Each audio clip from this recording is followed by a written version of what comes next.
What's going on, world? It's your boy at Big Game James _36 here with Greg McGarity, and this is the Tax Layer Gator Bowl Drive to Selection presented by Toyota. Each and every week, we bring you updates about the week before in college football and the present week coming up and how it relates to the Tax Layer Gator Bowl. Last weekend was completely crazy. Makes it more exciting though, because now there's more teams in play, more things going, and that's what happens when you have two pretty competitive conferences in the ACC and the SEC. I'm going to steal the SEC saying it just means more, I guess, with both of these conferences. But what did you think about it last weekend? Well, it brought a lot of more teams into play with just some games that are had amazing endings. From Clemson's standpoint, they've got a really long road to go. They play at NC State this weekend. That's going to be it's going to be a tough game. But it brought Louisville and Notre Dame up with North Carolina as far as a New Year's Day Six Bowl. So one of those teams is going to come out of that group right now. But it certainly brought a lot of teams in the hunt for our game as well because of success that they had this weekend. It's like how the mighty have fallen. It never just seems to be a slow thing when it comes to the ACC. It's like Florida State was on top, then they weren't, then they got back, and then they weren't again. Clemson was looking like they were going to be dominant and make a run, and man, is the fall pretty steep right now. With them losing to Miami, kind of what does that kind of again do? I know we were talking about it rises other people up, but how does that kind of change the season for Miami, and kind of what are the prospects of Clemson, in your opinion? Well, Miami with 5 wins now. Of course, they could have had 6 if they took a knee, and they'd be right up there with Louisville and Notre Dame and Carolina. But it kept them in contention, in the hunt for our game.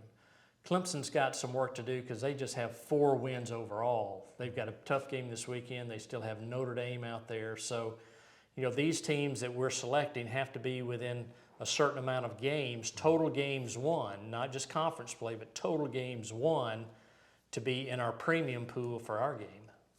Yeah, so also you have, obviously Louisville lost to Pitt last week. They've got a pretty interesting matchup coming up here this weekend. Duke losing to Florida State, which now knocks them down to 1 loss in the ACC. But North Carolina getting shook up and beat. Who saw that coming? James, it just shows if you don't have great effort and play at your best, you're going to come out on the short end. I think Mac Brown said it best. They just wanted it more than Carolina, and I know that's tough for a coach to say, but certainly the tide shifted for Virginia. They got a game with a great effort, so really happy to see that. But it certainly damaged North Carolina's hopes of being, in that upper echelon of the teams in the country. Teams that just don't really know. Again, more exciting games just happened this week. But Boston College is better than what we all thought they were going to be.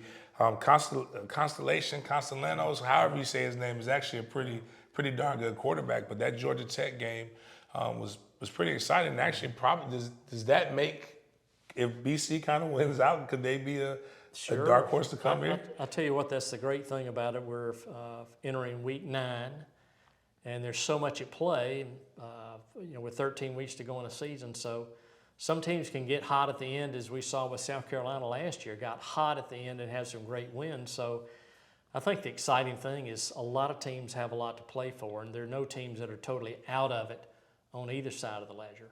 All right. Going over into the SEC, we had what were some of the matchups last week that kind of shaped the way that we're going in this direction? Well, the Alabama-Tennessee game was huge, and now Alabama host LSU next week. Both LSU and Alabama have a bye this week, which is going to really be key for them. I think, oddly enough, Mississippi State's win over Arkansas gave Mississippi State 4 wins this year. Arkansas is really struggling. They have an off week before they play at Florida next week. And then Ole Miss playing a really strong game in a tough environment at Auburn and won by a score or 2, and really showed that they've got a chance to really wreck up some things. But, Missouri dominating their game against South Carolina. So you've got some intrigue on the East and the West in the SEC this year. And you still got Missouri with matchups still against Florida. You got obviously this weekend coming up that we'll get into that. The SEC still shaping out in that, and as you said, the game with Alabama, LSU, again, started off obviously with a loss to Florida State.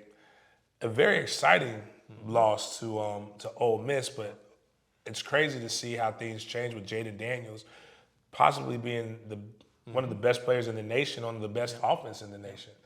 So I want people to realize there's only one person who stopped Jaden Daniels. It's Coach Adam Fuller at Florida State. So I want y'all to respect my defensive coordinator. But moving forward into this week, what are some key matchups that everybody should be watching? And we'll start on the SEC side because I think there are more interesting ones over there. Well, Mississippi State, Auburn, that's a fight for bowl eligibility. So we'll see how that game fleshes out. Tennessee at Kentucky is going to be interesting because Tennessee coming off of an emotional loss and Kentucky trying to right the ship there and get things going, get some momentum back. And then obviously Georgia, Florida here in Jacksonville. Usually the winner sometimes of that game usually ends up in Atlanta. So if Florida beats Georgia, they still have to go on the road and play at Missouri and at LSU and end up with Florida State. So there's some really, really tough roads ahead. And Georgia, if they win, they play Missouri, Ole Miss, Tennessee back-to-back. So once looked at a rather easy schedule, shows you that you can never make predictions on the front end of the season, knowing how successful teams can be during the season. Those are, and even with Florida playing much better with Graham Mertz than people gave them expectations for the beginning of the season. But when you put Florida, Ole Miss, which we all know, if Lane can't do anything, Lane can dial up some offense. Right. Missouri's offense being explosive, that's a lot. But kind of sticking with that, with your experience being, what is it like for Florida, Georgia? I've been to one. It's kind of crazy. I still like the name. I don't know why they changed it, but it was the world's largest outdoor cocktail party. Right. But what was it like as an athletic director, actually on both sides of it, for that game? Well, for the Georgia fans, it's a whole week at the beaches, whether it's the Georgia beaches or from Ponte Vedra to Jack's Beach, Neptune. And for Florida, it was more or less just a drive-in, drive-out game. The Georgia fans obviously made more of a party of the whole week. But as a player, once you drive over the Hart Bridge and you see the orange and the red, and it doesn't happen anywhere other than in Texas, Oklahoma, and Army, Navy. So there are only 3 of those games left that have the tradition and pageantry. But you got the stadium split in half, and it's very unusual in college football, and it's a tradition I hope stays for a long, long time here in Jacksonville. That's something. I did not know that. So I've been to 2/3 of the unique games. I love Army, Navy. It's probably some of the worst football you ever watch, but exciting. It's like going to a bowl game with two not bad teams, archaic offenses. I'll say that. Like nobody really does what they do. But you're right, the pageantry, the way the guys are in their dress blues, they're moving, things like that. And I've been to, I've been to 2 Florida, Georgia since I've lived here, and it is fun. It is a great atmosphere. Rivalry games are what makes college football so much different than everything else, because you never know. Florida's coming into this thing, and I think I saw the spread. No matter how much I like to bash Florida, I just could never take a team with a 25-point spread in a rivalry game. That's a lot. But Georgia's very talented. But Florida, I think, is a little bit better than what people are giving them credit for. Shifting over to the ACC, we talked about it off camera. Lots of craziness that with North Carolina losing and then Louisville losing the week before kind of threw things off. I actually called one of my friends at Louisville. I said, hey, are y'all losing to Duke this week? I was like, because I need to know. But he said he doesn't know yet. But there's nobody out right now, and there's technically nobody in. Florida State that wins the next 2 weeks, they're guaranteed to lock up their spot. But outside of that, everybody with 2 losses has an outside shot. Now, the 2-loss teams like Miami, like I said, they have to do some kind of major Pythagorean theorem type of stuff, equations to be able to get it in. But I think I told you Virginia Tech actually could win out and be in the ACC championship. So, what is this weekend slate of games? Which ones are you interested in, and how do you think it affects the ACC championship and the bowl? I think there are two games that kind of stand out. Duke at Louisville is a big game for both schools. They're both in contention, obviously, for really, really great bowl games. We'll just have to see if Duke can maintain. Does Leonard play this week? Who knows? He obviously didn't play the whole game last week. And then, oddly enough, Clemson at NC State. NC State is struggling somewhat this year. Clemson's struggling as well. So you're going to see two teams get after it, and Clemson having to really uphold their historical piece. I mean, they're 4-3 right now. So it's a huge game for them for bowl games, and hopefully they can stay in contention in the selection pool or the premium pool with us, but they've got some work to do here at the end of the year. Yeah, I mean, quarterback play just not great. NC State at NC, it's a really weird place to play. Yes. They have a really rabid fan base, a lot of energy. And Clemson, I just don't know what happened to Cade. Cade went from really, really high stock, a lot of talk, to just having just being there. All right. And then, as you talked about with Duke and Louisville, getting a chance to see firsthand Riley Leonard, an amazing competitor. And that's sometimes in college is more important than just being a great overall quarterback. It's just your presence and leadership and how that pans out. But we're going over here to the hunt before we go into see if any changes happen in our predictions.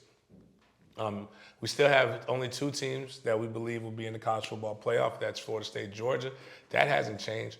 But let's talk about how our New Year's Six thing has changed a little bit here. Well, we know if Florida State plays up, then the ACC needs to place a team in the Orange Bowl.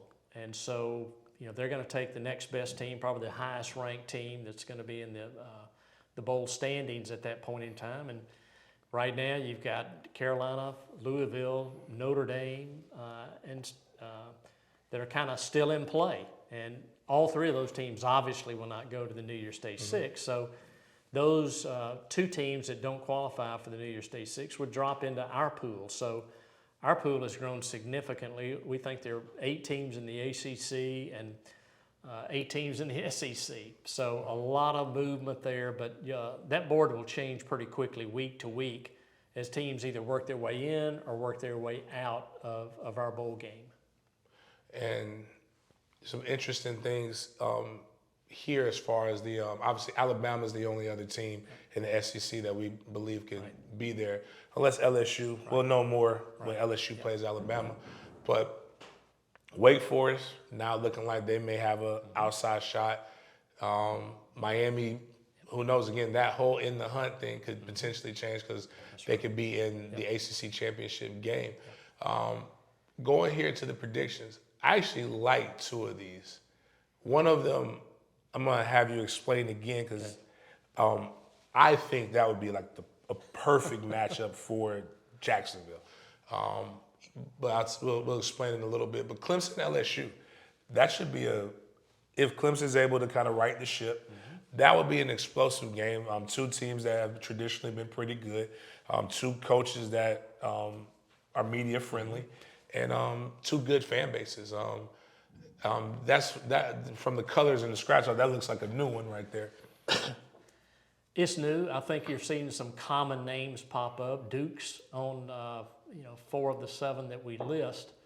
Clemson's in there. Louisville, Miami, and really on the other side with the SEC, LSU, Ole Miss, Tennessee, Missouri's entered the picture. Ole Miss. I think regardless, any of those games would be great matchups. So I don't think there's only one that can't really happen. That's Notre Dame versus Florida. So, and that's the one that I think would be perfect for here. Like it'd be a really good game, good matchup. But Notre Dame again not being possible because Notre Dame played here the previous season. Right.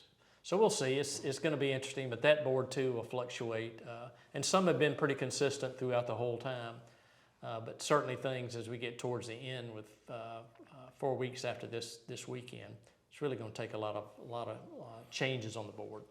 So while we have you here, so we've seen what the predictions are for our game. What do you think? Well, who would be your four right now for the college football playoff? Well, I think you've got the Ohio State-Michigan winner. One of those teams would have to be undefeated. I think you've got Georgia right now. They've got to run the table. Alabama's still in play there as well, so there may be a collision course if things play out like they're predicted to, but those things sometimes never, ever happen. I think Florida State's in there. I don't see them stumbling coming down the end. They'll have a challenge at Florida. If Florida keeps playing well, as you well know, that game's always difficult to play. Home team has some success. And then you've got Washington and Oklahoma there. They're both undefeated. So if they come out to play, I mean, what's really going to be interesting if you have 5 undefeated teams, then that one team that's going to be left out is really going to be sore about that. So we'll see how things play out, but that possibility could exist. Washington runs the table, Oklahoma runs the table, and Florida State runs the table, Ohio State or Michigan, and Georgia. So one of those teams is going to get left out if it plays out like everyone predicts it to play out. My prediction is we're going to have some anarchy. Penn State beating Michigan, and then Michigan beating Ohio State, and then there's some kind of rematch there. As I think the Big Ten is doing what the ACC is doing this year, top 2 teams. So whatever can go wrong will go wrong, but that's why we love college football. And just think about this. I mean, there's going to be discussion on who's ranked 4th and 5th. Think about next year when you talk about 12th and 13th. It's going to be much tougher because at least in the top you have some separation there. But all of a sudden, if you're deciding who's 5 through 12, I promise you from that 10 to 12 area, 10 to 15, it's going to be very difficult, and it's going to come down to some analytics that probably you and I don't understand. We see it in basketball. Every year they expand the March Madness tournament. It's always some controversy about the teams that are brought in and left out. And that's at the 64th and 65th team. Exactly. So you imagine what it is with this, because right now James Madison is pounding the table like we deserve to be let in. That's right. But there's rules. But again, college football season has lived up to expectations. It's why the viewership is through the roof, more than it's been in previous years. We're just grateful to be able to have 2 of the better conferences in the ACC and the SEC that we get to talk about week in and week out. So we appreciate you guys for chopping it up with us and hanging out with us here at the TaxSlayer Gator Bowl Drive the Selection presented by Toyota. We will see you guys next week.